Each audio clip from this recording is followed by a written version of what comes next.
Team USA, sure na ba sa ginto sa 2024 Olympics? Iyan ay matapos mga maglalaro para sa Team USA sa paparating na 2024 Paris Summer Olympics si Joel Embiid, ang reigning MVP ng NBA.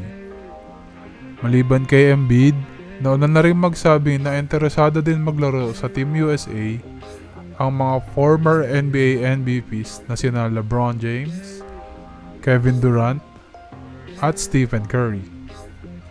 Sasamahan pa ito nila Devin Booker at Anthony Davis. Mas pinili ni Embiid na maglaro sa USA kaysa sa France at Cameroon. Naging inspirasyon niya ang pagkakataong manalo ng gintong medalya sa harap ng kanyang 3 taong gulang na anak na si Arthur, na isinilang din bilang isang American citizen noong taong 2020. Ang pagsali ni Embiid ay malaking tulong para sa mga Amerikano na naging problema ang size at defense nitong nakaraang Basketball World Cup. Sapat nga ba ito para makarebanse ang Team USA at mag-uwi ulit ng ginto sa Olympics?